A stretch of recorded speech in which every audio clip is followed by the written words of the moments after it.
Well, good evening, everybody. My name is Jerry Farrell. I'm the president of the Wallingford Historic Preservation Trust. The Preservation Trust has been very proud over the last 2 years to delve into the history, the forgotten narrative of African Americans, enslaved people, and free people here in Wallingford. It's been quite the journey for us uncovering this history. It's very bad moments, some of it's good moments as people resisted and sometimes triumphed. Tonight, we're talking about, we're about to install 3 witness stones here in Wallingford. Dennis Carleton and Liz Lightfoot from the Witness Stones Project are here tonight. There are 3 stones that are going to be installed this weekend. If you come to Juneteenth observances on Sunday, they start at 1 p.m. in the Choate Chapel with an ecumenical service. Then the opening of the Enslaved Wallingford exhibit at the Royce House at 3 p.m. The first witness stone that for Dick Freedom, and later in the day at St. Paul's Church, the unveiling of witness stones for Grace and Esau. So I don't want to give away all the details that Dennis has to share with you tonight of, how do you research the lives of people who very much lived in the shadows, who didn't leave behind lots of documents and lots of material items. But we're finding some stuff. And if you come on Sunday to the Royce House, you'll see some of those artifacts. So join us and, enjoy tonight's program as well.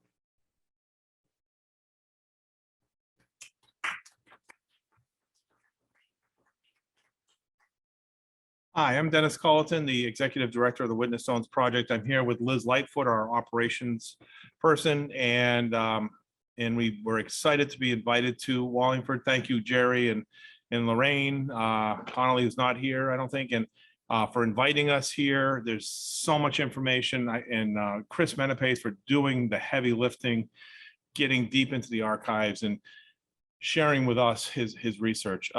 I have a little bit of a special place here, feeling for Wallingford. When I changed careers from being a contracting officer for the U.S. government, I went to Quinnipiac University, and my first public school teaching position was at Moran Middle School.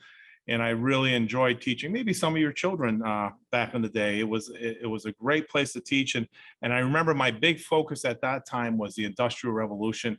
And what a thrill it was to be a teacher in Wallingford, Connecticut, and teach about the Industrial Revolution when the industries were still here, right? And I think they still are, but the big steel companies and other, yeah, some are.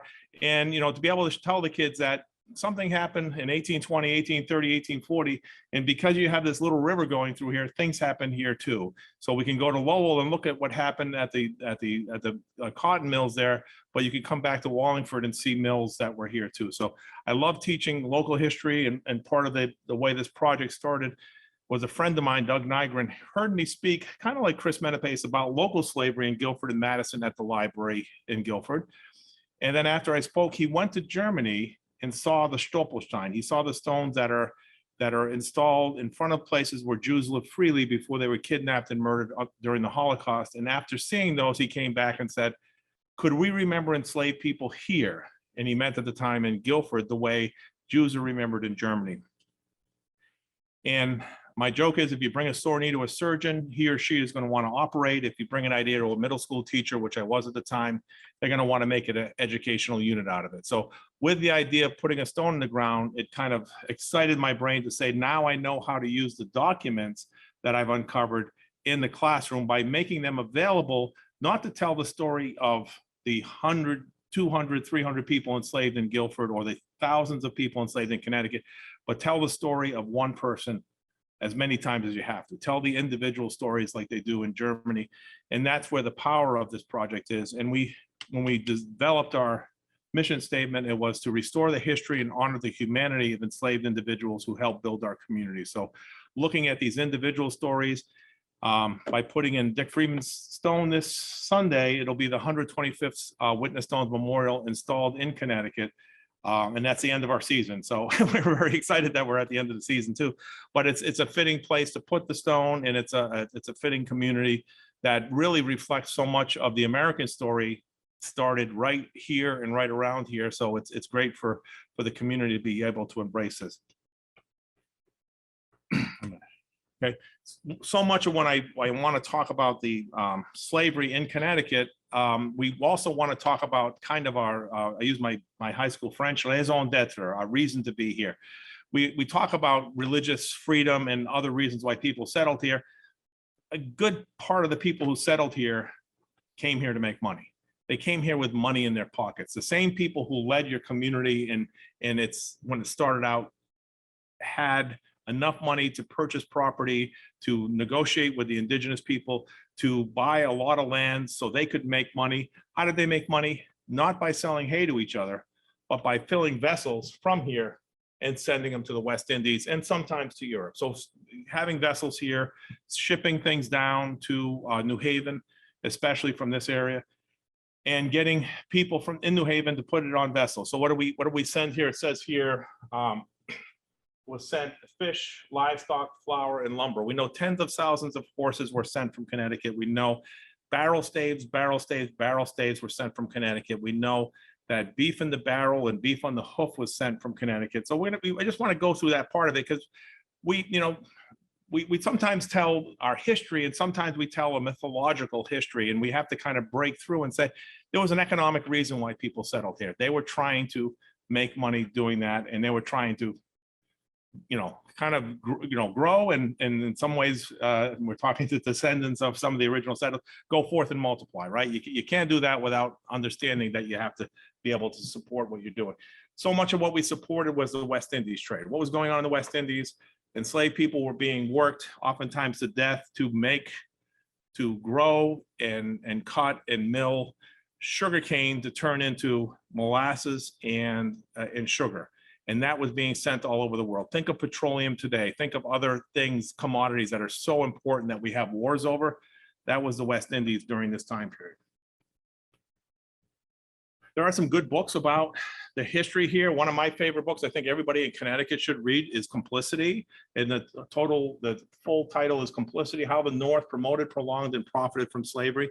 And it gets into the concept of not only did we have enslaved people here, which we're going to talk about tonight, we were, again, benefiting from slavery. After the West Indies trade started to die out with the end of slavery in the West Indies, we were filling vessels and sending them to the American South. People in New Haven were building these lovely, luxurious carriages and sending them to the American South. People in Collinsville, Connecticut were making axes to cut down the trees in Mississippi to grow more cotton in the American South. People in East Hampton were making the tops of hoes so you could chop the weeds to plant the cotton in the American South. So we were continuing complicit with slavery.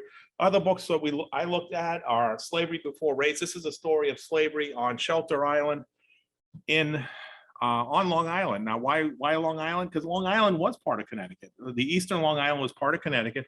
And they talk about here slavery with Europeans, Africans, and Indians, how Europeans who owned the Sylvester Manor on Shelter Island, one of the guys had a brother in the West Indies, and they were shipping stuff back and forth to each other and making money. Food,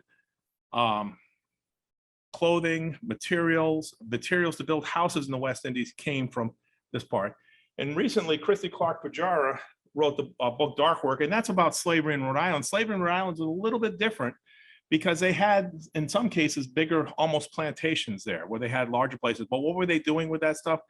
They were making a surplus so they could put it on ships sometimes, because in Rhode Island, they were sending ships to Africa also. We did send some ships from Connecticut to Africa to buy enslaved people, but Newport, Rhode Island, and Bristol, Rhode Island were really the center of that in the Northeast.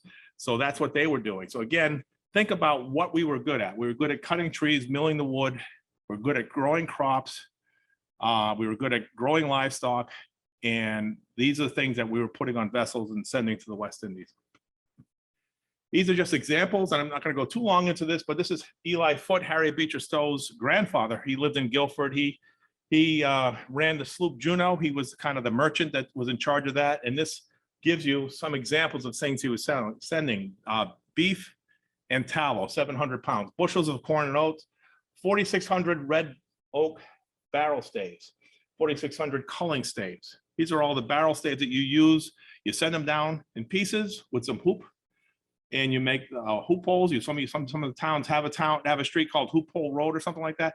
You send them down to the West Indies. The coopers down there turn them into barrels and send them back this way filled. Sending horses, hay, and other things. So these are all items, and each of these items, this is 2 bushels of oats from Henry Hill. They were kind of sent on consignment. So Henry Hill was promised a certain amount of money if it was sold, but Mr. Foote was looking to make a profit on it. So if he could sell it for more than what Mr. Hill was being paid for it, that's how he made his profit. He was a broker. And you would send a ship to the West Indies, not to stop at one port, not to stop at, one place to sell your stuff. You'd stop at one place, sell some stuff, buy some stuff, stop at the next place. Think of the Yankee peddler in the 19th century, and this is kind of like a Yankee peddler on a vessel going to the West Indies. Oftentimes, they could only go twice in a season. They would leave in March and try to get back, and then leave one more time and try to get back by like this time of year before the hurricane season. They knew they were hurricane. I think they called them cyclones in those days. They knew they were coming, so they tried to get all their shipping done in a very short period of time. Where's the evidence of enslaved? I heard someone talking about, enslaved person.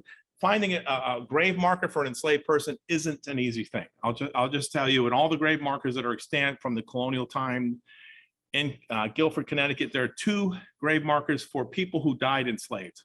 One is for a man named Shem, and the second one was for a man named Shem. One was owned by the held in captivity by the Chittenden family. The other one was held in captivity by the Dudley family. We know the Shem, who was held in captivity from the Chittenden family. We still have stories and anecdotes and poems from when he was alive. He seemed to be a beloved enslaved person. His marker, which is the first one on the closest to me, is even engraved in a way that you would maybe have an engraved marker for your beloved child. So the only difference is that Mr. and Mrs. Chittenden's stones are about this high and Shem's stone is about that high, but it's like right next to their stone. So we know that there was a relationship he had with them, but where are all the other enslaved people buried? And really, they're probably somewhere at the end of a cemetery or off to the side or near where the paupers were buried. So that's just something. So if you're looking for enslaved persons, you can see me up there, but in the upper right-hand corner, we have 2 markers for previously enslaved people in Greenwich, and they were paid for by Hester Mead. It was her marker and her mother's marker were paid at when Hester Mead died. So she had lived freely for so long. She had accumulated wealth. She had a will. She had instructions in her will to make 2 grave markers. And I think these were put in the ground by 1850. Hester was enslaved all the way into I think the 1820s. So she had enough years of freedom. She was able to accumulate enough wealth to get a stone. But oftentimes we don't find these markers. We don't have evidence in our communities. Sometimes it's maybe a good thing we don't have evidence. In Guilford, we had a street one time, it was called N-Word Lane. So that wasn't good. So they changed it to North Street. Well, it is good they changed it to North Street, except we don't have any memory that Africans or African Americans lived on that street, do we? So it's kind of like we erased it, but we didn't put back something. Our friends in Milford did something a little better. They have a pond that used to be called N-Word Pond or Niggs Pond, and they changed it to Walker Pond. Reverend Walker was the first African-American minister in Milford. So at least by changing the name and having it represent somebody of color, they're not erasing completely the information. There's other places we find enslaved information. I know Chris Menapace used similar documentation, but we have everything from Lyman Beecher. Lyman Beecher and Harriet Beecher Stowe's mother and father both grew up in Guilford. Lyman Beecher was born in New Haven. He came to Guilford with a wet nurse, so you can figure out how young he was. But he talks about slavery in Guilford, so that's interesting. We have other anecdotes. So sometimes Liz just showed me a book on Wallingford, she has it over the really old book over here. There might be anecdotes or stories of enslaved people in there. Now, we don't always read those for complete truth, but we read them for content. So if you're reading about an enslaved person and how well they were treated, at least we know the name of that enslaved person. We maybe know the name of the enslaver, and we can extract information that we can take to the probate court records or the town hall vital records or the town hall property records and find more information. We sometimes call that reading across or against the grain. So you're reading a document not for what it says or the interpretation in the past of what it says, but what facts that we can extract from it and prove through our current ability to research. Jeffrey Mead in Greenwich, he did a great job where he went into the property records in the town clerk's office in Greenwich, Connecticut, and he scraped and extracted all the manumission or emancipations that happened in Greenwich over like a 30-year period. So he has over 24 emancipations that he found just by going in there and scraping them out. And it's, if you know what to look for, it's kind of interesting because at a certain point in history in Connecticut, enslaved people could be freed if they were between 25 and 45 of good health, and they passed an inspection and they wanted to be freed, and two magistrates or selectmen certified, kind of gave them a certification, they could be freed and the quid pro quo was, and the owner would not be responsible for them in their old age. So after 1792, you could free your enslaved person and not be responsible for them in their old age. We see in many cases, people rush to free their 44-and-a-half-year-old enslaved person. So we see around 1792, 1793, kind of a rush for people to free their enslaved person, because in Connecticut, if somebody ended up in the poorhouse, it affected you personally, like your taxes. It is like if someone ends up on welfare today, it does affect our tax. We just don't see it. But in those days, if Wallingford had 3 new people at the almshouse, then your taxes were going up that year. So the towns were like, I'm not paying for somebody else's enslaved person. Or if that person worked for you into their 60s, and then you free them and they end up in the poorhouse, you're responsible for them. So the towns were the state was very adamant about who was responsible for the enslaved persons. But after the revolution, when they were expecting to free more enslaved people to be freed, and it wasn't happening, the state put that little incentive in, like, we'll let you free them if they look like they can provide for themselves after their freedom. Other documents, we have emancipations. You have probate inventories where enslaved people are listed as property with values next to their names. We have autobiographies, town vital records, census data, and then also which you can extract information. Connecticut slavery lasted into the 1840s. So a town like Wallingford, if you look at the 1790 or 1800 census, you're going to find dozens of enslaved people and the name of their enslaver. You'll also start to find free blacks in those census data.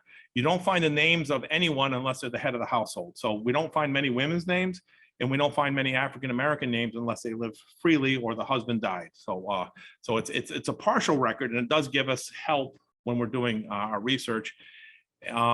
And it helps us tie something in. So if we read a will or an anecdote and Caesar is mentioned in this family, and we look at the census and we see that Caesar there was one enslaved person in the household in 1790 and 1800, but not 1810.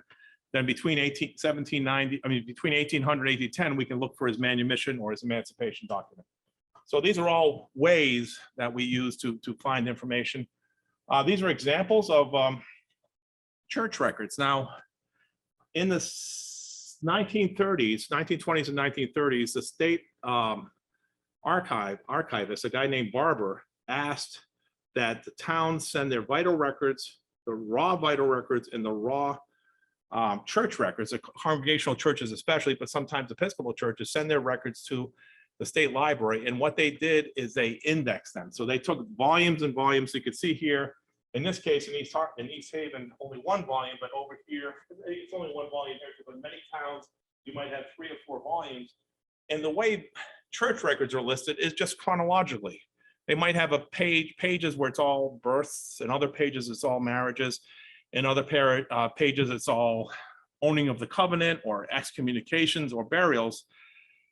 But at the state library or the state archives, they indexed it. So they took everybody's name and they alphabetized it. So it's like a boon for researchers. If you're looking for Doolittles, if you're looking for Yales, if you're looking for somebody in Wallingford, it's going to show up alphabetically. But if you're looking for enslaved people, oftentimes, especially if they don't take on the last name of the enslaver, they end up at the end under no surname. So you go on these records under no surname, and all of a sudden you start to find here, Pink married Stepna, servants of Captain Morris and Isaac Forbes. Servants is a euphemism for enslaved person. So, and we see that sometimes it takes house museums and other historic societies to kind of break through that servant in this case, because it's, but we see Rose, Negro, her child, about 5, another child of hers. Let me see if another one. Sybil married Cork, servants of Jehiel Forbes. So we can see that these people are held, Tom, servant man, Tony, servant of Mrs. Smith. These are enslaved people, and they're listed here alphabetically. There's other pages where people A through O are listed in East Haven.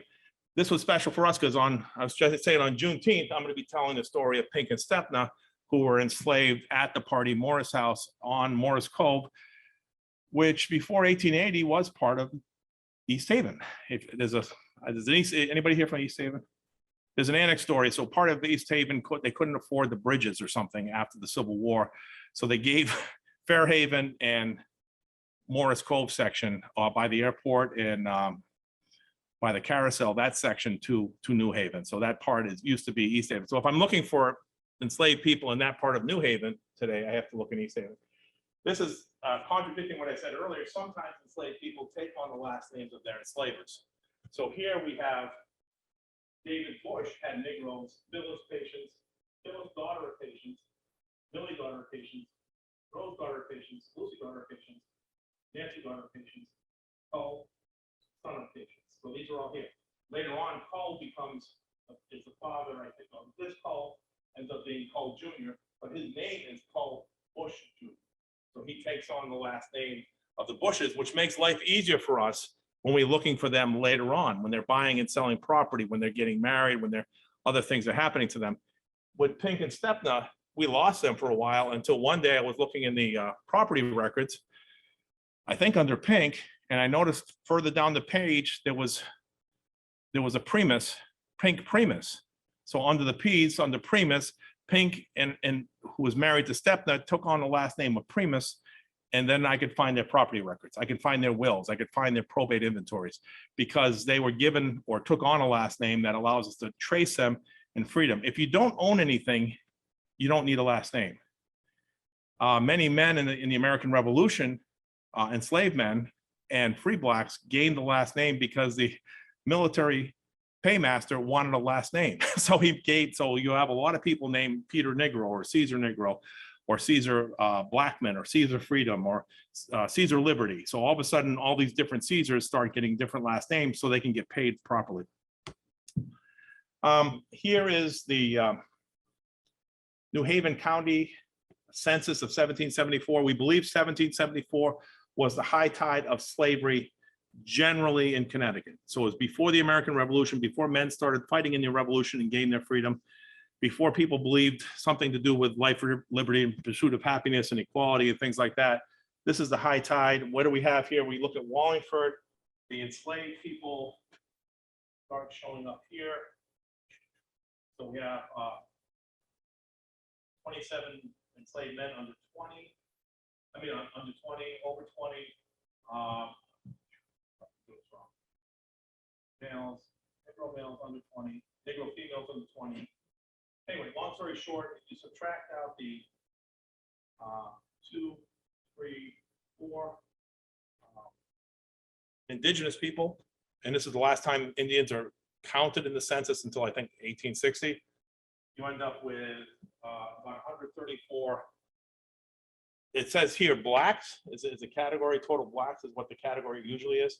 We believe the majority of them in 1774 were enslaved. Maybe there was up to a half dozen who were free blacks at the time. So you might say there was 125. But what was Wallingford in 1774? Wallingford was also Cheshire, and part of Meriden. All of Meriden or part of Meriden? All of Meriden. So it's a bigger, so you're saying in a sense, three towns. Milford, which was Milford, West Haven, Orange. We're talking twice as many, right? Other towns, Guilford.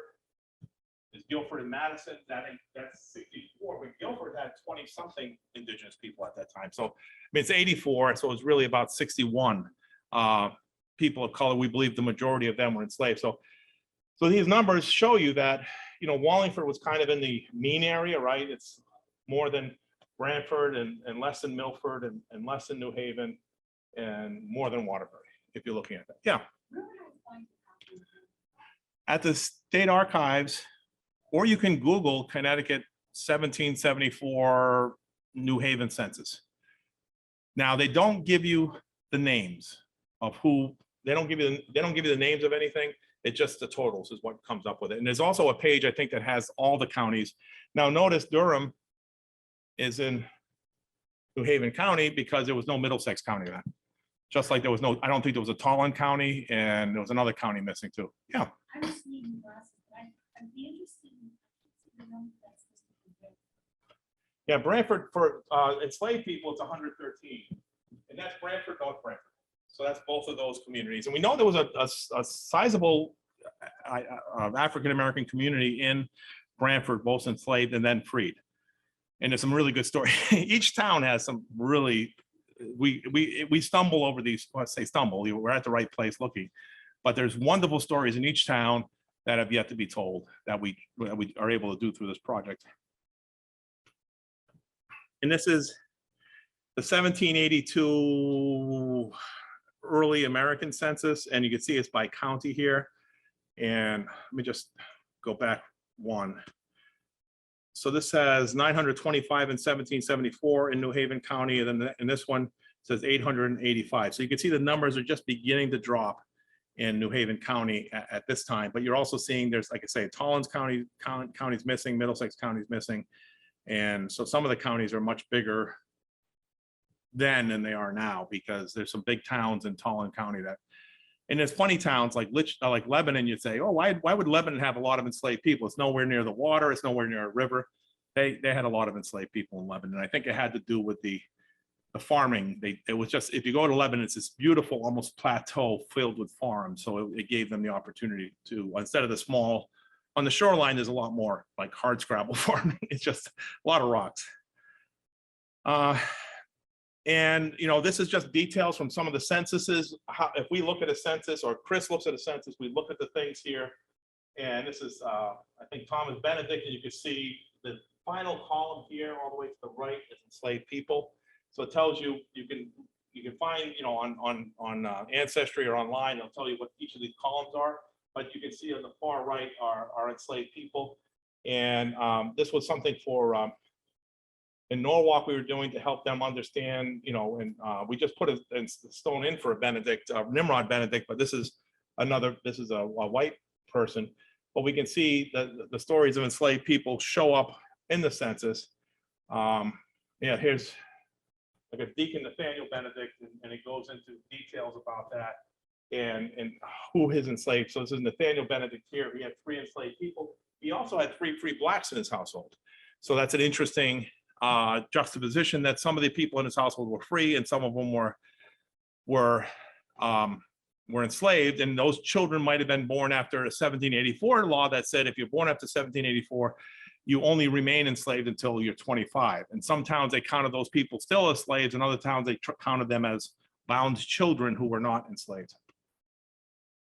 It's an interesting place we find enslaved people is sometimes in this book called the Book of Negroes, which is a listing of all the enslaved and free blacks who fought along with the British during the American Revolution. And so there's a Book of Negroes, and you can go in there, and we found in that a listing for Cato Cannon, 40 years old, short-stop fellow, formerly enslaved to John Cannon, Norwalk, New England, left him about 6 years ago. So this is in 1783, 1784. This man decided, if I fight for the Americans, they may not let me free, so I'll fight for the British, and they promised the freedom. Most of those enslaved people ended up in Nova Scotia, the ones who survived the war. As a project, we don't judge somebody, if they're fighting for freedom, we're not judging them on what side they fought on. They're fighting for freedom, right? And supposedly although we celebrate enslaved men who fought on the side of the Americans, I heard recently someone say there was as many enslaved Africans who fought on the side of the British as they did the Americans. So one of the ways we get into this project, we think about if slavery was critical to the development of our country, if slavery shaped the beliefs about race in our country, if slavery was the main cause of the Civil War, if the enslaved resisted their bonds and still contributed to the growth of our country, how can we remember and restore the history of the enslaved? So that's what the idea behind the Witness Stones project is. Sometimes I think about my own childhood in Massachusetts and thinking slavery was a Southern institution I was taught, and racism was a Southern problem, and segregation was a Southern problem, and the Southerners needed to fix it. Well, what happens if slavery happened here and racism's from here and segregation's happening here? Then who needs to fix it? So it really, in a sense, how do we change our mindsets? Part of the way we change it is by knowing the past, by knowing the truth, and then doing something about what we know.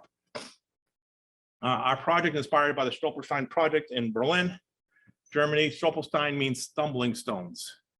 And the idea is that as you're going in a neighborhood in Berlin or Munich or Cologne or anywhere else in Central Europe, while you're in a neighborhood where no Jews live today, you're going to stumble over the stories of people who lived there before the Holocaust or during the Holocaust or before. So the Witness Stones is in the same way we're bearing witness to the people who lived here in the past. We research enslavement, educate the students, engage the citizenry. We mostly are working with students. We're now we're beginning to work with more churches and historical organizations directly. There's a desire to use our methods to tell these stories. There's other people doing great work on African-American history in Connecticut, in the United States. And we don't, we're not doing anything better or worse than them. We just have our own way of doing it. And if we're doing it right, we get to engage a lot of people. This is what a Stolperstein looks like. And those of you who read in German, I think it says, here lived Max Schwerner, born 1877, deported 1842 to Theresienstadt. And in 1944, he was in Auschwitz, where he was murdered. So that's kind of the basis of it. And what we've done is not the same. Theirs is, their stones are different, but so that when somebody goes to Germany and comes back, we want them to say, oh, what's this? Why is there a stone here about something? And we know just looking at the numbers of the deaths associated with the transatlantic slave trade, just getting enslaved people from Africa to here, the numbers are awfully similar. They're in the millions of people who died just being brought here. So our mission statement: through research, education, and civic engagement, Witness Stones project seeks to restore the history and honor the humanity of enslaved individuals who helped build our community. So we look at Wallingford. This is the educational portion, and then we're going to do the civic engagement on Sunday, inviting the community to the installation or the unveiling ceremony we'll have there. We were published in Teaching Tolerance magazine in 2019, which was a big boon for us. And that's a picture of an early installation. It says Guilford, but it was in West Hartford. And how do we teach about slavery? We take those primary documents we talked about, wills, probate inventories, property records and things, and we share lenses. How do you look at these documents and make sense of them? And that was a big challenge for me as an educator. And we do it through these themes of dehumanization, treatment of enslaved. Even though these are similar, we need to break the myth of good slavery. There's no good slavery. So when Dr. Hassan Kwame Jeffries says there's worse and worser. So there is slavery in Mississippi where people are lined up at the end of a field and they're being whipped as they march up, and they're being terrorized so that they can pick more cotton than they did the day before. That isn't the kind of slavery we had here. But we had children of enslaved women who were mixed race. We had children who were sold from their mothers. We had men that were hogtied and whipped. In New York City, we had enslaved people burned at the stake. In Boston, we had enslaved man who was gibbeted. And I'm not going to get into the details, but if you look up what gibbeted is, you'll say, oh, that's medieval. That's like the worst thing you could do to a human being. That happened in the North. So we have to remember that slavery wasn't lenient. They weren't part of the family. And if they were, then you'd be accused of other worser crimes than just the ones you should be. But, and it doesn't mean that there wasn't relationships. It doesn't mean that you can't see that there was fidelity between the enslaver and the enslaved. We can't see that. You can see the generosity sometimes enslavers shared with their enslaved people, but it was certainly a power, the power structure did not allow the enslaved person to oftentimes make their own decisions. But when they do, we want to celebrate that because we want to not re-victimize the enslaved person through this process. Paternalism is very important, and students understand paternalism because it happens to them every day. Like, can I go to the mall? No. Well, what can I do? You can go to the fair in town, but you can't go to the mall. So you're judging them, you're structuring them, you're not allowing them to make adult decisions. Somebody was just saying about a free black in Wallingford who lost his right to vote in 1818 after he was freed for years, 20 plus years. That's paternalism. He doesn't have the capacity to citizenship, so we're taking away his right to vote. Connecticut didn't return the right to vote to the enslaved people until it was required under the 15th Amendment to the Constitution. So the same day Mississippi gave the right to vote to people of color is when Connecticut did. So again, Northern slavery is less worse, but it was bad. Economics of slavery and freedom. If any of you ever studied economics, it ruins everything, right? All these moral discussions that people make, you realize so many of them based on economics. The ideas behind the settlement of our areas, there were reasons. There were separatists in England who wanted to leave to start their own communities, but many of them came as investors. In Guilford, it was called the Guilford Plantation. It wasn't a plantation because they had slaves and whips and stuff. It was a plantation because there were planters who were investors in Guilford when they went there so they could make a profit. So the economics of slavery and freedom, we find sometimes enslaved people are kept enslaved because of economics, or they're freed because it benefits the enslaver to free them instead of paying day laborers or something like that. And the most important down here, which everybody can't see, is human agency and resistance. How do you restore the history and honor the humanity of an enslaved person? By elevating, by celebrating, by illuminating the decisions they were able to make within the confines of slavery. Whether it was to do everything right to get their freedom or to poison their enslaver to get their freedom. These are both signs of agency. And it's important that we celebrate that. So we're not saying these people were less than you or I would have been. We want to say they are like us and they had to do what they had to do. Some women had children as a way to show their agency. Some women didn't have children so that their children wouldn't be enslaved. So we want to elevate those stories. And in the social studies classroom, we have the teachers use a jigsaw activity where kids learn, one group of kids would learn each of these 5 things and share that with each other. So at the end of the lesson, maybe a week-long lesson, the kids see the whole picture. So they see the pieces of the jigsaw by having each other share their expertise. And then we have just some other pieces. This is we said Tamar showed her agency by marrying Venture Smith's son, Solomon Smith. Well, we thought that we had to put that stone aside because we thought she died. She disappeared about 1810. We thought she died. Well, we found out in 1810 she disappeared all right because we found a runaway notice from Solomon Smith, Tamar's husband, saying, "My wife left me and don't give her any credit," and all things like that. So she showed her agency by getting married and leaving her enslaver. And she showed her agency by running away from her husband, who may or may not have been a good person. So again, we try to be judgmental, but we also know reality. Some women have to show their agency by getting divorced or leaving. So and so we ended up having to put that stone aside and make another one before we installed it. What do we hear by white historians? If they tell the story of Northern slavery, it's lenient with many freedoms, paternalistic with masters guiding the morals of slaves, treatment as part of the family and careful life. According to the slave narratives written by people who were enslaved in Connecticut, Venture Smith, James Mars, Jeffrey Brace, and Gad Asher, his story was told by his grandson.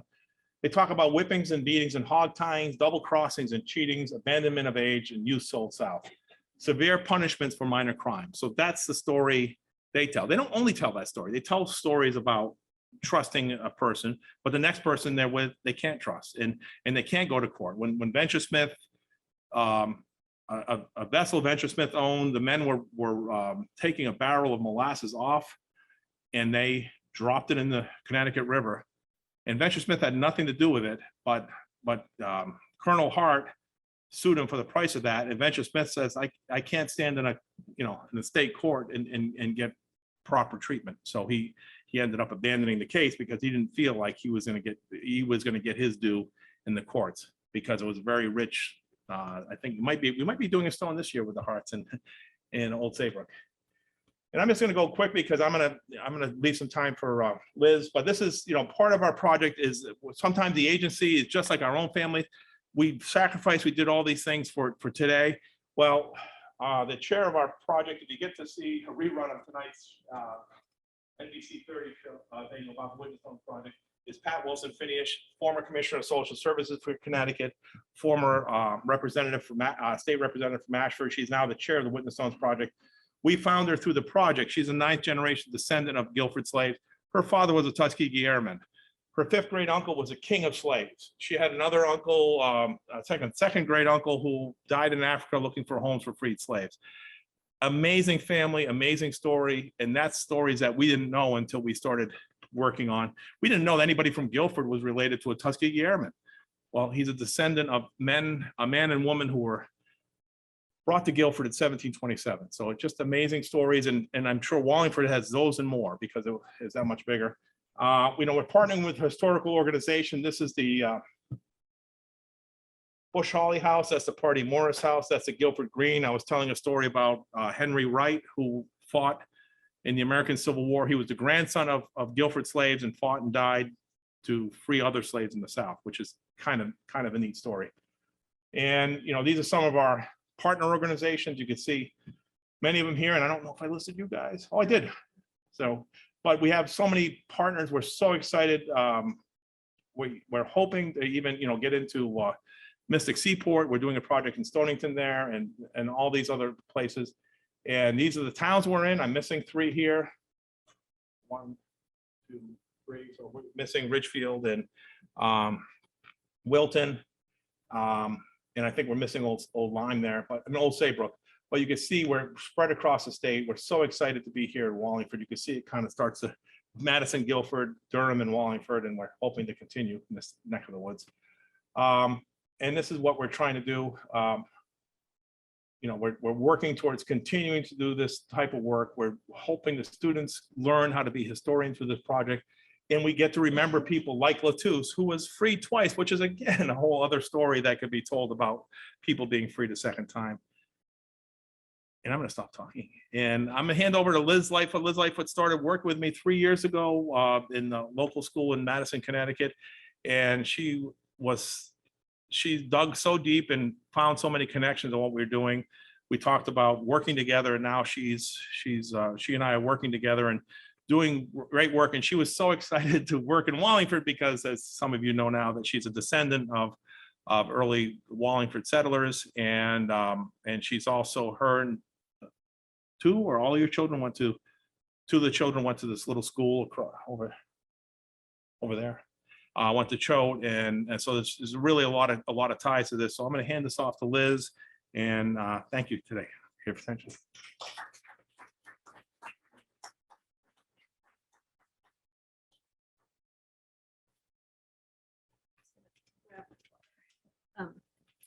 Yeah, so I am so happy to be here. I'm just going to take a quick sip because we had a long day today. We went kind of all over the state, and also my dad's in the hospital, so I quickly ran to the hospital to see him beforehand. So I'm going to take a sip of water. He is doing much better, I'm happy to say. But yes, I'm so happy to be here. My mother grew up in Wallingford, and her mother before her grew up in Wallingford, and I'm descended from Abraham Doolittle, and I understand we have at least one other person here who is as well. I remember I can never pronounce this word, tercentenary. Okay.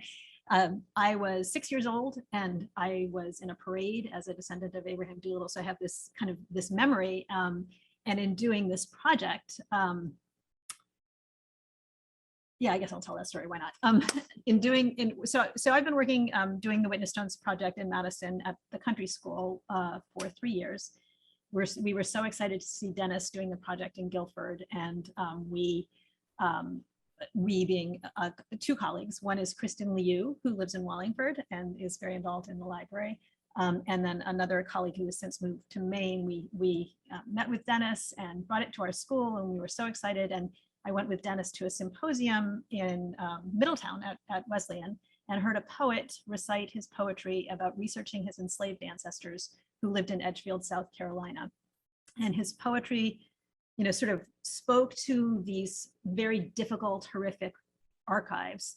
And he was trying to find the humanity and the person inside these documents, which was hard to find. But he produced this beautiful, beautiful poetry. I invited him to come to our school because I knew we do a lot with poetry, and I thought it would be a great way as we attempt to find the humanity to do something with poetry. He agreed to come. In preparing for his visit, I read his book of poetry and discovered he had dedicated it to a woman named Elizabeth Doolittle. And I thought, isn't that strange? As it turns out, he had a European blood relative who moved from Middletown, Connecticut to Edgefield, South Carolina. And it turns out we are related through Abraham Doolittle's, the two oldest sons from his second marriage to Abigail Moss. He is much younger than I am, far more brilliant. He's an incredible poet, and he has really opened the eyes of all of my colleagues, also all of our students, and sort of everyone who hears him. But I just tell you that story because I didn't know this. And when I told him what I discovered before he came, I was afraid he might not want to come. He might not want to spend the night at my house because he lives in New York. And he looked at me and he smiled and said, "This is perfect. This is why we need to do this work. We need to reckon with our history and find out how we're all connected." And the notion is that if we do this work, you know, we can move forward. We can begin to do things that might repair in some ways where we find ourselves. His name is Jamoke McDuffie Thurmond. He's also related to Strom Thurmond. Anyway, he is a really wonderful young man who I hope will be in Connecticut a little bit more, and that people may be able to see him. So switching over to the reason, you know, I'm here honestly is it was so wonderful to talk with Jerry and to talk with Chris, the remarkable research that Chris has done. Our goal here was to kind of pull together the documents the way we do for students. And so I'm going to sort of take you through what we would do effectively for students in the classroom. Typically with the kids, before we work with the kids, we pull all these documents together and try to put them in some sort of chronological order so that they're digitally available to students and they can click through and figure out how to kind of piece together the life story of the person we're researching. We have a student from China who had this wonderful comment this year, which he said, doing this work is like trying to piece together an unpieceable puzzle. And I love that because it really does speak to it. So here is the basic information that we found. This is the mock-up of the marker, which the actual markers are down here. So please come up and see them when we're finished. These were the details that we were able to determine. So we believe Dick Freedom was born in Africa. This is based on an anecdotal story, sometime around 1740. There's a disputed age at death, which makes it difficult to determine that. We know he was enslaved in Wallingford. We know who he was enslaved by, but we didn't put on the marker. You'll learn more about it. We know he served in the Revolutionary War. We believe he was emancipated in 1788 or thereabouts. He was a landowner. We believe he was a farmer, and he died in 1835. So those are the basic details about his life. All right. So how do we gather this information? And in the case of many enslaved people, but particularly with Dick Freedom, we didn't know where he was born. We didn't know what year. We didn't know anything about his family. And we didn't know his name at birth because we heard this anecdotal story from the History of Waterbury by Henry Bronson. This was published in 1858. So he knew him, which is pretty cool. He did this anecdotal story where he talks about how Dick died so late as 1835. And I should say, we knew he was enslaved in Wallingford. We were looking for him, and you'll see how we found him in Waterbury. But this is the kind of thing you have to do all of this work. So at this point, because we'd done all this research, we knew that he was living in Waterbury at the end of his life. But so here he says, died as late as 1835, aged 90. it turns out that the author of the book, Henry Bronson, is actually the grandson of one of the men who enslaved him. So Parson Scoville enslaved him. He also worked for, I'm forgetting his first name, his grandfather Bronson. On the right here, these are very hard to read here. It's not a great copy of this original document, which was in this Waterbury Census. It's not the original document, it's the old book, published in 1896. So it says Dick, a Negro, died January 11, 1835 at age 96. And this one says, one is 96 and one's 90. No, so Dick, that's 90, this one's 96. Reverend Allen Morgan says he was 96. So we have to come up with sort of a general birth date. We don't know exactly when he was born, but we think it was around 1740 when you do your math. So then you get to, this is the first document we have from Wallingford, where so Dick, a Negro servant of Captain Moses Royce, also Royce in some documents, and I believe Nehemiah Royce, we use Royce at this point, right? And so the other thing about this is names. Names change over time for both enslaved people and enslavers, and spellings certainly do. So Dick, a Negro servant of Captain Moses Royce, married Time, his servant, so they were both enslaved by Moses Royce. A woman, a servant, a woman, October 16, 1772. And then it says this record was examined by Elisha Wilsey, if that's how you pronounce his name. And that's in 1789. So you asked this, well, it's great because it establishes that he lived here in Wallingford. It establishes that he was married, right, to Time. And we have the marriage year. So we can, again, begin to sort of place and imagine who they were and where they were. But why the 1789? It raises this question. We will find the answer. This is, so Dick served in the Revolutionary War. We at this point, not at this point, but there are multiple documents of his war service. At this point, his name in all the documents is Dick Freedom. So as Dennis was saying, when you would go to be paid, you would need to have a last name. And I assume this was the name he chose. And obviously aspirational, he was enslaved and he gave himself this name Freedom. I could click through to these documents, but I don't know, we're probably running slow. Do you, I know, so this is just where it says Dick Freedom, a Negro enlisted for the war. This is in the History of Cheshire book, and you can see the actual language. This is a list of people he served alongside. This one is actually quite interesting because I'm going to click through to that one. So I'm going to be able to get it back, right, Dennis? Well, I guess you can't see it well enough. Process. Oh yeah, sorry. So these are all these folks who served alongside Dick Freeman, and this was in serving under David Humphreys, and it's the 2nd Regiment. Wait, Dennis, what is the title? It's the 2nd Regiment. I just had it on the other page. It's Humphreys, like it's Humphreys. All black, yeah. And what happened is later in the American Revolution in Connecticut, even though enslaved people were fighting alongside the white revolutionary soldiers, later in the war they put them all together into this this Negro company, and it's a great place for us researchers because all of a sudden we're like, oh, I know that guy, you know. And right. So this, oh no, where's it? Sharp. That's, so where's Sharp? Sharp Roger. He's here somewhere. Right So, there. oh, where? Sorry. Right there. Okay, thank you. So this is Pat Wilson Phineas's. I believe it's Pat Wilson Phineas's 5th great grandfather, because her 4th great grandfather, named Caesar Rogers, and there's a lot of other things that match that haven't allowed us to say, you know, it's not, you got to sometimes work with the own mindset. Yeah. So if we had more time, I would love to be able to show you. That's the wrong one. Okay, because I can't find it here. It's sort of covered. Yeah. So hit the second person. Liam? She wants to go to something that's behind that toolbar at the top. Can I move the toolbar down? Oh, yeah, I Yeah, can. there Sorry, we go. there is. Okay, got it. Hit that up. Yeah, sorry. Okie doke. Yeah, so some of these are really interesting. So William Cooper Nell, who compiled that, published this, sorry, I'm forgetting the year and I have it in my other notes, but anyway, and with a foreword by Harriet Beecher Stowe. So it's a really interesting document where you can see these Black soldiers and the impact they had. There's some wonderful language about that, but I'm not going to go into it right now.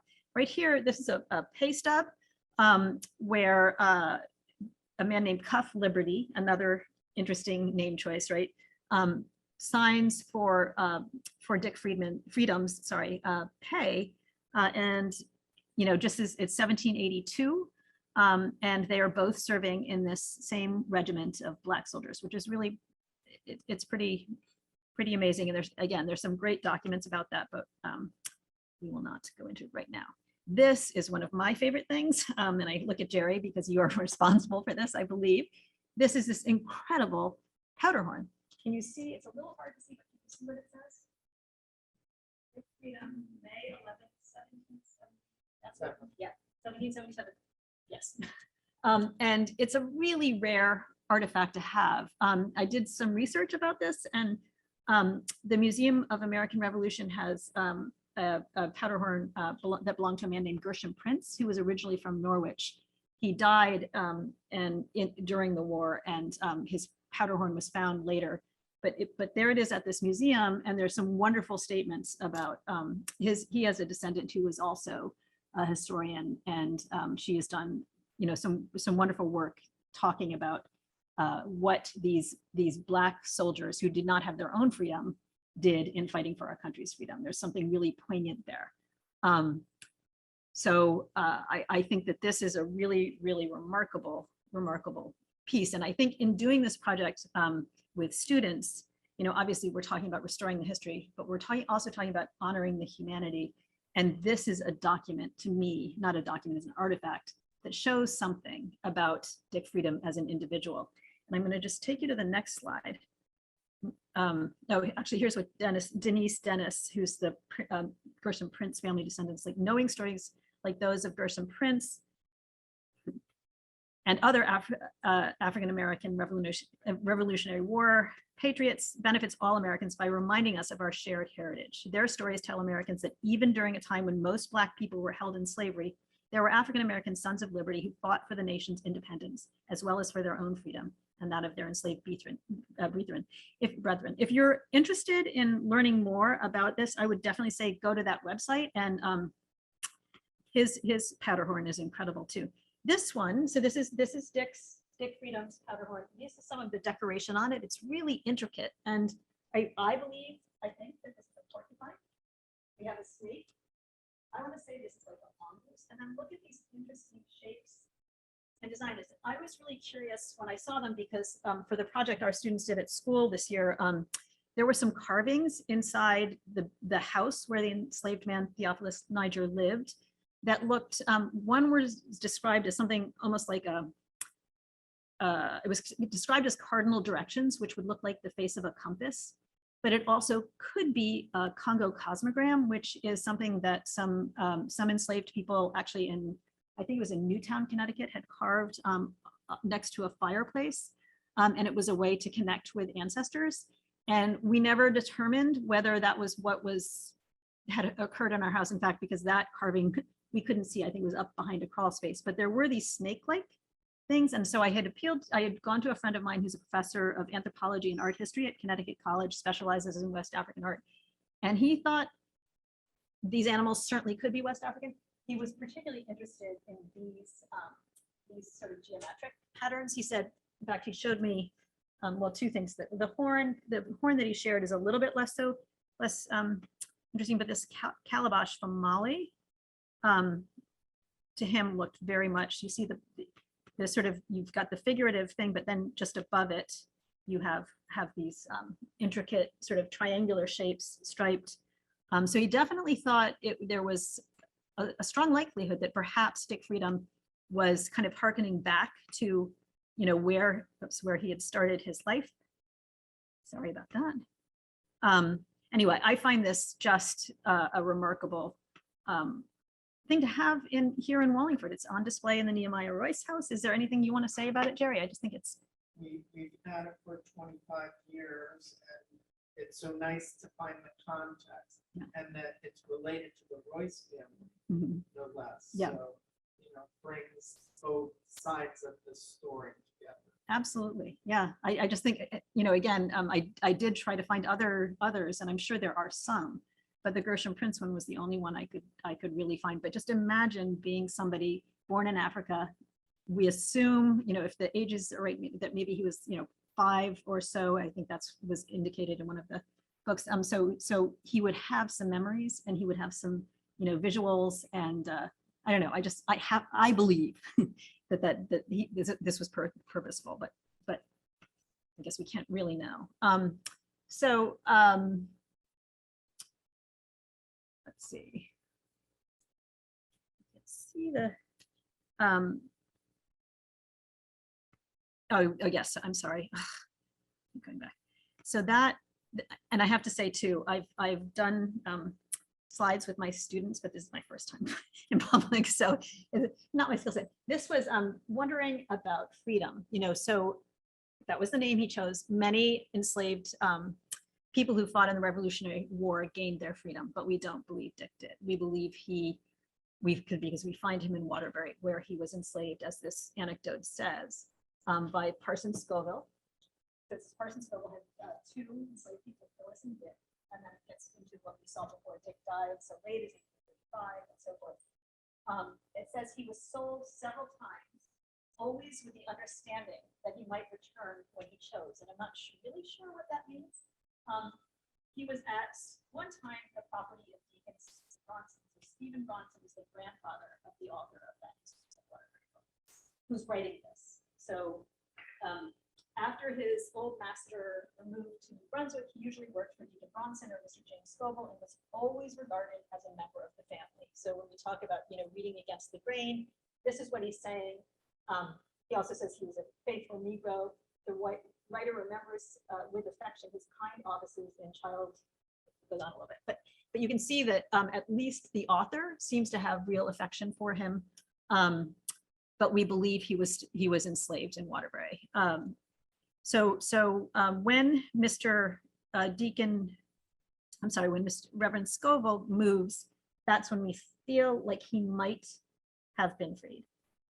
So yesterday I went to Waterbury and found in the land records this interesting. In the land. So Dick, an African servant of the Reverend James Scoville, bought 2 acres plus 14 rods of land from Simeon Nichols in Waterbury in 1788, and later he sold it for twice that amount. So suddenly he's buying and selling land around the time Scoville moves to Nova Scotia. Is that indicative of perhaps him gaining his freedom?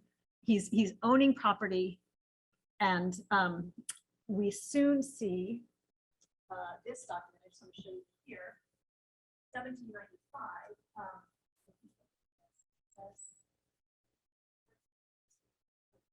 Dick Freeman. So it's no longer freedom, it's Freeman. People use the name Freeman when they've been freed. So we can assume by 1795, he almost certainly was free. I think it happened before that, because it was 1792 shows Dick purchasing a house and additional property. And this was in a document from the Mattatuck Museum. They have a fortune story which tells a lot about Dick Freeman. We are calling him Freedom because he was Freedom in Wallingford. He was Freeman there, but this is what happens. And for most of his life, he was Dick. The assumption is, how is he coming by the money to purchase this real estate unless he's free and he's being paid for his labor? So we don't know for certain, but that seems logical. And I'm sorry, I should say that this was, he was paid to have land surveyed, and this is recorded in this John Kingsbury's daybook. So this process obviously takes a lot of looking at these documents and trying to figure out exactly what's being said. So now back to time, and this is really fascinating. On the 16th day of April, we know that in 1772, she and Dick were married. And this is a petition for divorce. She is saying that, let's just read what it says. So on that date, she lived with whom she lived for many years in the faithful discharge, of all the conjugal duties, but for reasons unknown to your petitioner, in other words, unknown to time, the said Dick became anxious. I'm not sure if that's what it says because it's really hard to read. And his affections were alienated from your petitioner about 12 years since, and he left your petitioner for another woman with whom he hath lived, we think it was lived, in a state of adultery ever since in Cheshire, in said county, and hath in fact committed adultery. So she is seeking to be divorced from Dick, but don't despair.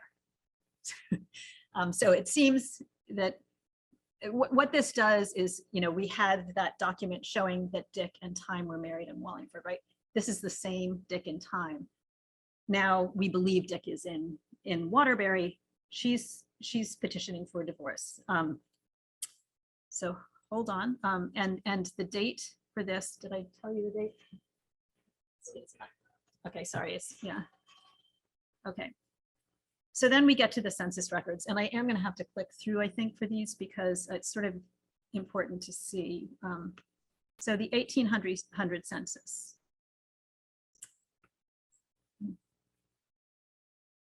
Why is this? Well, is it not showing it? All right, Click off the participants.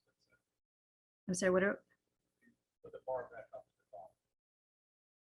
Black bar, put it back to the top. And then see the little called search. See my- more? look to the left. See my head? Oh, yep. On my head is three circles. This is, I'm looking for where you were. Sorry, Dennis. Oh, this here, sorry, Yeah, above that. above Three it. circles, Oh, yeah, circles on. the left, this one? Oh, there we are. Yay. Okay. So this is the 1800 census, and you can see, oops. Sorry, I'm trying to, what do we see? So you have to look not necessarily for the name, right? But he's nowhere in evidence in Waterbury in the 1790 census, but in 1800, we see this Dick Negro with 5 in the household. So what do you think that might indicate? Because there is some, Bronson says he had a wife and children. We don't know anything about them, but this would corroborate that, right? In that column is 5 people. Five other 3 people. So in other words, non-white people 3. That's that column. The next column over. Yeah, and so learning, I'm still somewhat of a novice with this. I'm trying to learn how to do these census documents, but it's fascinating what you can find in these.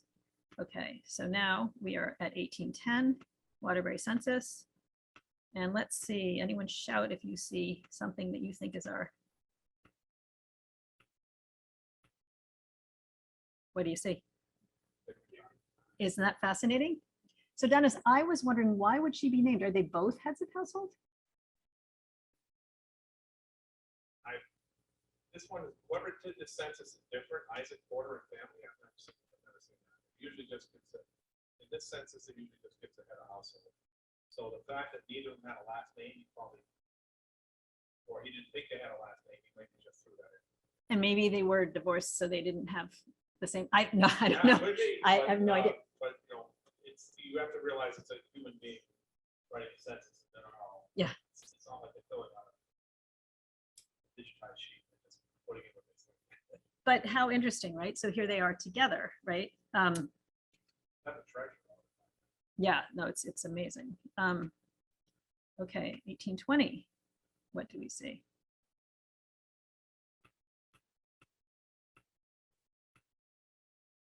I'm sorry, I don't remember exactly where. Let's start at the top. You see it?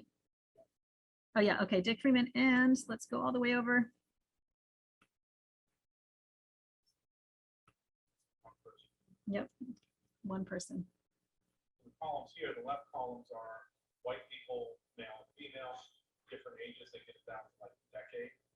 and then skip, and then you start with people of color. So it really shows one old man. One old man, yes, because it has the So it's ages, right yeah. next to the beginning, so it's young black, teenager, middle age, old, and then male, and then it goes female, young. So, we don't know He's what, living next door to a black, so he also shows he's living next door to another black family. how can you tell that? That's right there. All those check marks. Oh, I see. Okay, yes, of course, yeah. yeah. So that's a black family. That's interesting because I've always been looking at the names to see if I could tell, but yes, of course. Yeah. What's the name of that family? It is Porter or Martin. Martin. It's Martin. Okay. Something, widow Sarah Martin. Okay. Guess what that's it. Oh, yeah. Interesting. So then, sorry, it's this one. The next 1830. Now this is from a book by, of course I'm forgetting his name right now, Carter Woodson, who's a historian, was a historian, and he put together a book with all the free heads of households in every state at the time. This is 1830, and what do we see? Isn't that fascinating? This is New Haven County, which Waterbury was part of. Is it still part of? Yeah. Yeah. And so we don't know for certain. It doesn't say Waterbury, but it's New Haven County. 55 to 100. We know he's still alive, so we don't know where Dick Freeman is. There is some supposition that he was in a poorhouse at this stage. That's the Fortune story says that. I couldn't find that evidence. I would love to, but that is possible. And so we don't really know what happened. We know they were together, then he's alone, and now she's, I don't know. We don't know. But so there are all of these unanswered questions, and that's one thing that is, a little frustrating sometimes, especially to kids. They want to know what happened. So again, this is from the Henry Bronson book, published in 1858. He's the grandson of Deacon Stephen Bronson, who at one time was his enslaver. And the yellow is some of the language that to me speaks to who Dick Freeman or Freedom was as a human being. He was, as we read this earlier, but was always regarded as a member of the family. He was a faithful Negro. The writer remembers with affection his kind offices in childhood. Poor man. He became blind in his old age, and the wicked boys sometimes played tricks with him. He had a wife and children and some property. Peace to his memory. And I find that fairly, it's a pretty poignant, almost a tribute to him. And again, we have to probably read against the grain. It's his opinion. He's writing this book, but it does appear that there was some sort of affection and connection there. We don't know for certain. He also has this kind of really interesting meditation on slavery, where he's talking about how we judge our ancestors who enslaved people. And he does say sort of, they were of their time and we're all imperfect, and it's interesting. It's worth exploring if you're interested. I do have like documents that I can share, but I don't want to kind of overwhelm you. Okay. So these are the markers that will also be going in on Sunday for Esau and Grace. They were both enslaved in Wallingford. They were emancipated in 1777, given property, and Esau is on not countless there, but like a dozen or so land records of buying and selling property. Really makes a living at this. We don't have evidence yet of any children, but I don't want to kind of go into the details too much because the church is going to be doing it with their youth group, and the kids will be exploring. So we'll learn more as we go along. But doing this, you learn so much each time you visit. And for me, one of the joys has been to do this work with students. Yeah. We think so. We don't know. We so far haven't found a marriage. We believe they were probably married. They lived together in the house. The household was left to them. And so we think so, but we don't, I would imagine so, but I don't know. Yeah, I just was going to say, I did invite one of my students to join us. These are these little books that our kids put together, but I just wanted to share this. The first woman that we researched, her, you saw her marker, the last, Dennis's last slide, her name, we believe her, well, her name is spelled lettuce, but we called her Lettuce. In some documents, she was also listed as Lettice. Apparently that was a fairly common name, but I just wanted to show you what kind of doing this work can do with students. Our kids ended up writing poetry, thinking, kind of inspired by Jamoke, the poet who worked with them. And so this young man is, everybody was assigned to write the biography, because you basically do this research and you write a biography so that the historical record can include this person you're researching. And this young man spent all class writing away in Kristen Liu's classroom. And at the end of class, he said, "I'm so sorry, Mrs. Liu, I couldn't just write a biography, I had to write a poem." And so I just want to read this poem to you, because you will see what doing this work does to young people. So it's called "Dusting the Bricks of Time." A quill breaks through the surface of ink like a stone half dipped into shadow. The unknown is called back. Our fingers trace the bricks of the past, the edges rough from years of wear. They are filled with an unquenched coldness, covered in a layer of dust. A promise forgotten, wrongs forgotten. What else? The feather races through the air, stirring up the old as it swirls in its frenzy. Records merge into a song, sad but full of truth and promise and failure. Our silence for years has frayed the edges of the page, yet there remains hope somewhere between the threads of existence and silence. Truth, redemption. A moon defined by purpose sails the sky. Significance relies on who is looking, listening, caring. I am a speck in the eye of chaos, alive with the hope that knowing the unknown is possible, essential. The letters flow out across the Pacific moonlight, through the doors of time. Are forgotten or to be remembered. They are eternal in time and history, but only if there is history. I pick up a pen. An unending journey rises from the resting dust. So this young man wrote this poem. He has done a lot of volunteer transcribing for this project, and he's also going to be leading a project, helping to lead a project next year, actually in Wallingford. So it's pretty amazing to see young kids really begin to care about this history that I certainly didn't know. I didn't know it was in Connecticut, and it's been a really wonderful journey for me to be a part of this. I've learned so much about Connecticut, about my own history, and about kids and their willingness to do this work and really care about it. And so it's been wonderful. And Dennis, I thank you so much for the opportunity to do it as a teacher and now as a colleague. So, a lot to learn.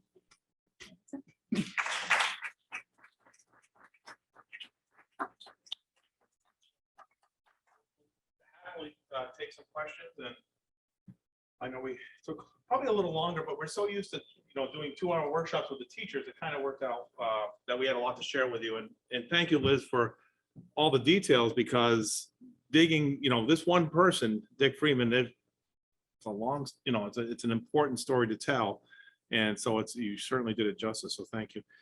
So are there questions from here, and then we'll see if Leah has some questions too about the work or anything. Yes.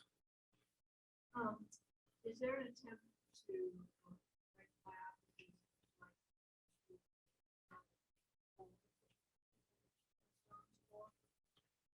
Yes, I'll just say that the vast majority of them are associated with school projects. In Lyme, they put the stones in ahead of time, in Old Lyme, some of them. So we told 4 stories there, but there's probably 24 stones. But they were working on a kind of what Jerry's talking about, a trail.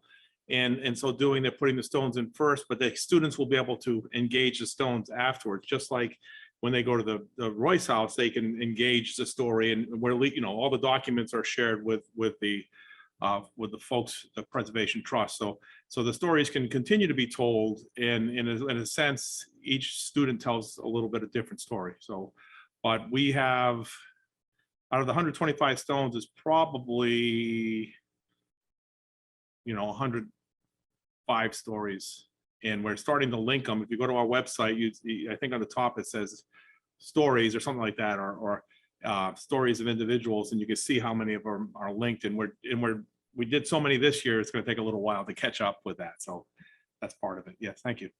Yes. Two questions. I'm a history teacher, and I would love to share one for, and I would love to use this with my students. Does the Historical Society have these documents inside of we have access? So, Yes, that's a question. yeah. Sorry. The question, I suppose, more generically is, how do we get this in Wallingford Public Schools? We'd love to have some type of collaboration with the public schools. At this point in time, we've reached out a little bit more to Choate Rosemary Hall, that is working with us on another workshop on some enslaved people that were connected with the Choate campus. There's more than enough material to work with here, that we're literally talking about hundreds of people that were enslaved in Wallingford. As Dennis somewhat correctly characterizes, some of them we can find a lot of information on, and then that makes it very helpful to use it as a teaching moment. Some are wisps of shadows that you really can't find a lot of information, but we'd love to find more of an entree into the school system. I know there was an article in this morning's paper about the high schools doing Black and Latino history, but no one's called on us, and yet we have a lot of material on this. So would love to talk with you. These particular documents which have been found, we can share them, right? Yeah, so I'm happy to share this project sheet that we put together and cite. That's fine as far as, yeah. And yeah, so it's this project. Yeah, and if you want to do your own project, how we stay alive as a nonprofit is we get paid to do the research, organizing the documents like Liz did, so you can use them, and then making available to you and the students on Google Docs, so the kids have them right there. So if we can talk about that, and happy to talk to you more in detail. We're doing it across the state, and on the other hand, if you didn't have the bandwidth to do all that, you have specific documents about Dick Freeman that are now available to you to use, and and we can help you with that too. And certainly, Jerry and has the ability to do that too. So anyway, we're happy to help you. But if you wanted to do a witness stones project like many other communities are doing, like we just did in Durham and Guilford and Madison, then we can talk about that. And it fits right into the C3 standards. It fits into the what we're trying to do next in the Connecticut standards. And I'm on the writing. I'm doing 8th grade writing right now to fit a more diverse and inclusive curriculum into what the kids are looking at. So we're really trying to do that, and we would be excited to work with you. So yeah. You guys need some great things on where to start. To say I want to do my own, I'm from Massachusetts, and I sell it as free in that town. So if I wanted to start my own kind of project there, you have one nugget of advice in terms of how to get started. It just seems really overwhelming, right? There's just so much. I would look for a twice told tale. So in towns, we have stories that people, we talked about Shem and Moses and Guilford before, but you find, the old histories, you find the anecdotes, you talk to the town historian and say, tell me a story about enslaved people. Can you tell me what the town is? Yeah, Dartmouth, Mass. Oh yeah. So Dartmouth, Westport, that whole, because it was whaling and also close to Rhode Island, there'll be a good amount of information, and sometimes go to the town hall and ask the clerk, and she might know where where the stuff's hidden. But, you know, in Connecticut, most of the, like the vital records, church records, probate records, you can find on Ancestry. Like crazy stuff in Connecticut you can find on Ancestry. So you know, when I'm looking at a 1727 probate inventory of somebody in Connecticut that they have scanned and made available to us on Ancestry, they've done so much work and as much as they charge you, it's, to me, during COVID, the only way we could have done the project, I think, is with Ancestry. Good question? So can I just tell you one other thing before that? We learned this year that Ancestry Classroom is free to schools, and you just have to register and give your, you know, a couple of tech things, and then any computer on campus, only on campus, can access it. But it was a great tool because our kids did a ton of extra research because they were so curious about the man. And someone like Dick Freeman, some students could just focus on his military record and spend a good amount of time. There's so much, yes. Sir? So Dick lived at the Royce house. Do you know where he saw Grace lived? Was there a temple for the blacks near the river? Yeah, So Dick Freedom was associated with the Royce family, which the house is associated with the Royce family. Moses Royce, who was his enslaver, we need to better connect to the Royce house itself because the family was in Wallingford extensively, not just at the corner of North Main and North Street. So we're working through how to place him more exactly in the Royce house's history. As to Grace and Esau, I don't want to give too much away because that's sort of St. Paul's story to tell. They were connected with the church through one of the key parishioners of St. Paul's Church.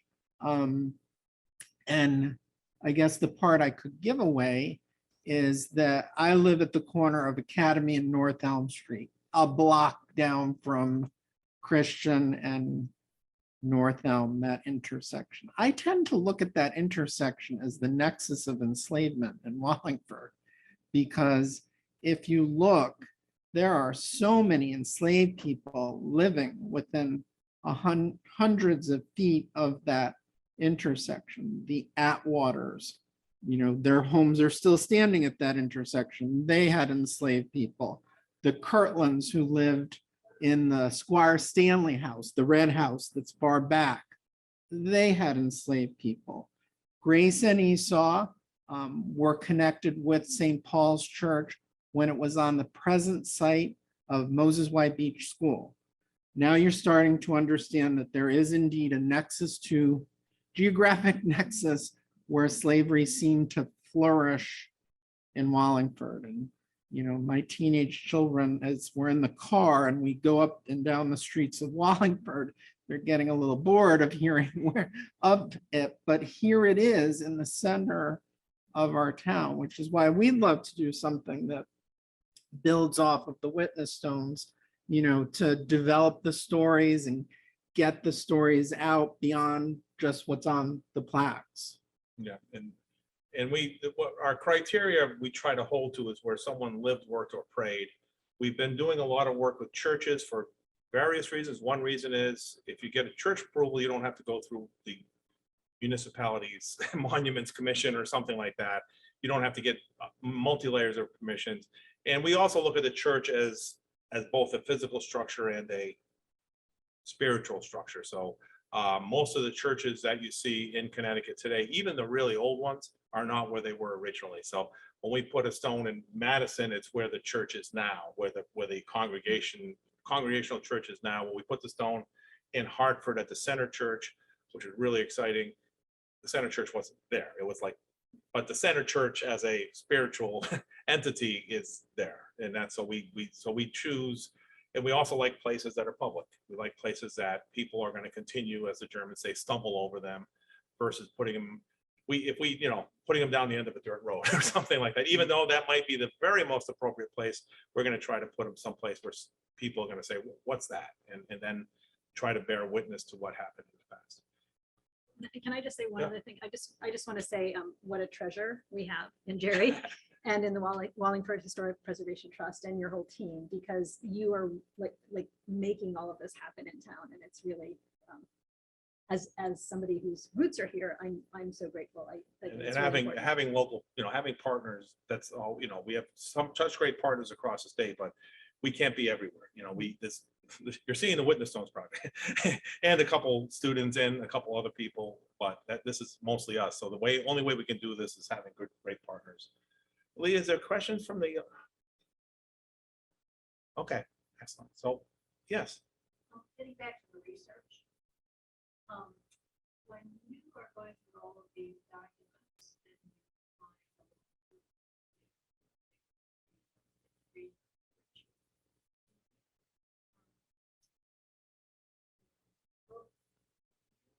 try to cross-reference that name to be sure that it's the right thing.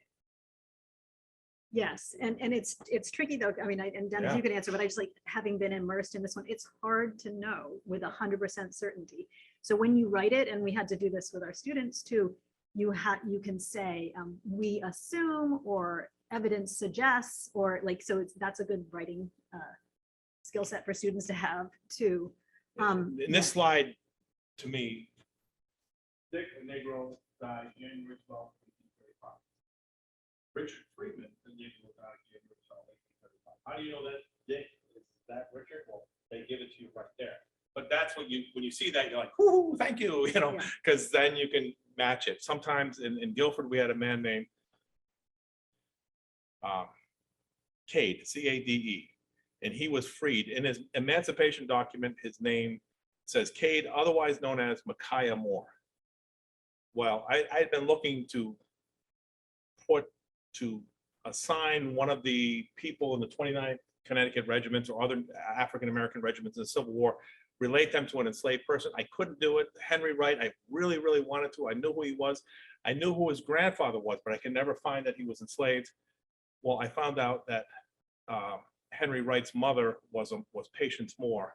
And so Cade, only because of that one document could I say this enslaved man named Cade was Micaiah Moore, who was the grandfather or the father of Patience, who was the mother of Henry Wright. So you have to go backwards and forwards and crossways. And my other favorite story is in North Guilford, there was a man named Tombo, T-O-M-B-O, which is a name of enslaved people from time to time, because there was a river, I guess, in West Africa named the Tombo River or Tombo River Valley. Later on, I find this man named Thomas Bow, B-E-A-U, married to a woman named Candace, who's an important story that we have. It took me 2 years to realize that Thomas Bow was Tombo, that the enslaved man whose name was Tombo was converted to Thomas Bow. And the way I figured it out is because in the meantime, he was called Thomas Bray because Tombo was enslaved by Reverend Bray. And then Thomas Bray, living on the same site in the census, the next census shows up as Thomas Bow. But you have to close your eyes because Bow was B-E-A-U. And I know I was looking at Thomas Bow and thinking of T-O-M-B-O. But that's what you just keep, and the longer you're in it, Yeah. It kind of, And you have to walk away and come back. It's one of those, oh, you see something. And I have to say, yesterday, being in Waterbury, it was really fascinating to me, the connection, which I hadn't realized, between Wallingford and Waterbury. There's a Nehemiah Rice who was in the land records in Waterbury. So he was younger than this, but so their families, there are also many Leavenworth. There were Leavenworths in Another Wallingford name. yeah, another Wallingford name, my grandmother's name. I'm trying to think who else. There were several Wallingford names that we see repeatedly in Waterbury. So there clearly was some sort of back and forth, but I think the Dick and time coincidence was what really got us that's a thinking. key. And her age too, Yeah, and time isn't a common name for enslavement. Yes. Sure. Yeah. What grade level are the students?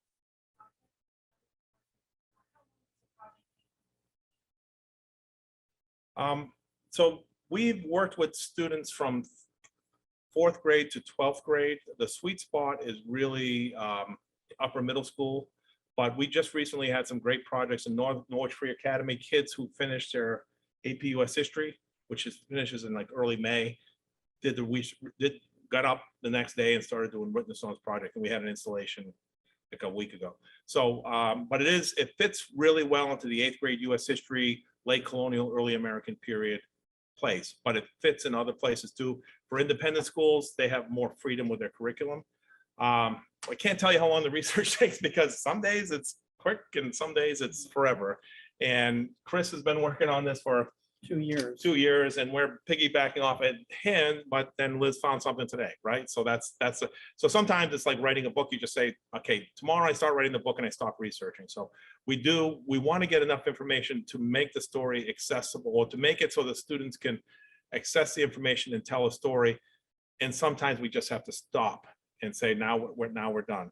But in the classroom, it takes 4 to 6 weeks, or it could take 2 or 3 months, but it was created as a plug-in unit to a US history curriculum, but other teachers have taken it and turned it into other beautiful things. So, so the answer is upper middle school, or our high school, mostly, and 4 to 6 weeks in the classroom, and the research could take forever.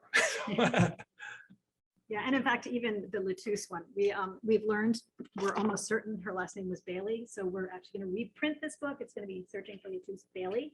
And I think we're probably going to redo her stone as well, because we didn't know when we installed it 3 years ago, but now we're almost 100% certain. And it was it was a fluke that we found Lettuce having, that she was married to Caesar Bailey, and that was like in the, not the vital record index, but in the vital records themselves. It's like Bailey's like penciled in. That happened to be, that's Madison, Guilford. So Madison wasn't a separate town until after slavery ended in that area. So it's in the Guilford records, but it's a Madison story. If anybody wants to give me your email address, I can just leave this. Sorry, this is kind of a scrap piece of paper, but I can send you these documents if you want them. So I know you. And I also have some cards too, I think. So Oh yeah, maybe that's. yeah, we can do that. We can give you our cards. We usually bring them. So thank you all for coming tonight. Yeah, thank See you you on folks. Sunday. Great audience, and we look forward to seeing you Sunday.